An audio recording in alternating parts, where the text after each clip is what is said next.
خب در اینجا هم برای شما خواهیم گفت که متریک چیست و اینکه کار ریموت دسکتاپ و تلنت چیه.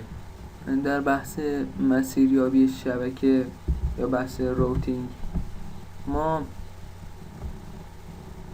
برای انتخاب بهترین مسیر به عنوان مثال چند تا روتر داریم. از مقصد A میخوایم بریم به مقصد B.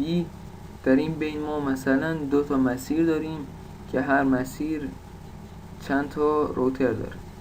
خب ما برای که ببینیم بهترین مسیر چیه یه سری پارامترهایی داریم که بر اساس پروتکل هایی که در سیسکو بحث میشه مثل پروتکل ریپ، OSPF، EIGRP و غیره ما میایم بررسی میکنیم که بهترین مسیر کدومه، سریعترین مسیر برای رسیدن به مقصد ما کدومه.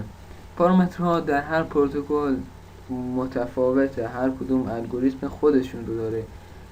یه مثلا در ریپ هاپ کانتر هست، یعنی اینکه هر مسیری که روترها کمتر باشن، اما اون نگاه نمیکنه که کدوم سرعتش بیشتره، به تعداد روترها توجه میکنه و خب این تنها روش قابل قبولی نیست، اما به هر حال هر کدوم روش خودشو داره. یکی از روی پهنای باند، از روی سرعت، از روی تعداد روترها، از روی مسافت و غیره.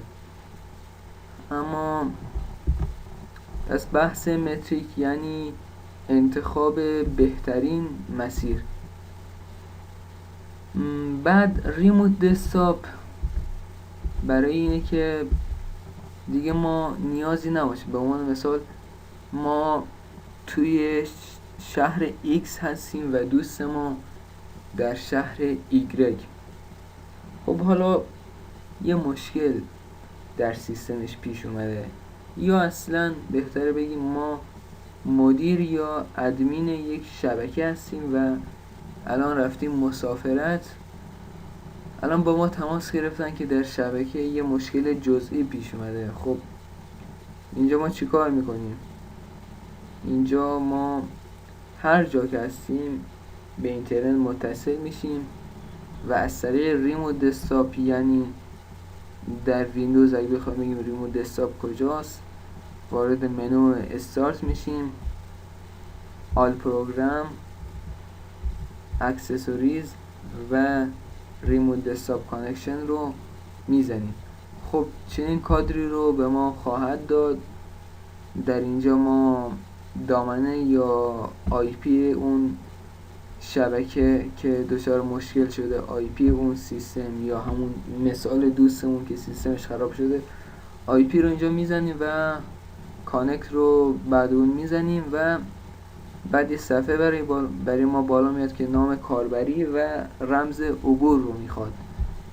بعد که اینا رو ما وارد کردیم وصل میشیم به اون سیستم و مثل اینه که ما پشت یک سیستم نشسته باشیم و کنترل کامل اون رو به دست داریم به صورت گرافیکی.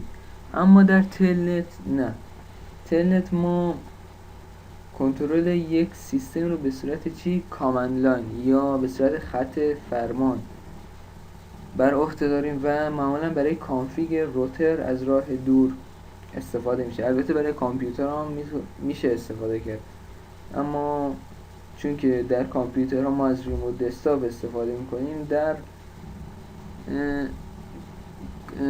روترها میتونیم از تلنت استفاده کنیم. بعد قبلا هم بهتون گفتیم پورت های اینا رو که هر کدوم شماره پورتش چی بود، که پورت تلنت بود 23 و پورت ریموت دسکتاپ هم بود 3380. و پس اینا بودن 3 بحث متریک و انتخاب بهترین مسیر بود بر اساس پارامترها و الگوریتم هایی که داشت. ریموت دسکتاپ برای دسترسی گرافیکی به یک سیستم، و تلنت هم دسترسی به یک روتر یا سیستم به صورت خط فرمان بود. و این بود این 3 بحث ما.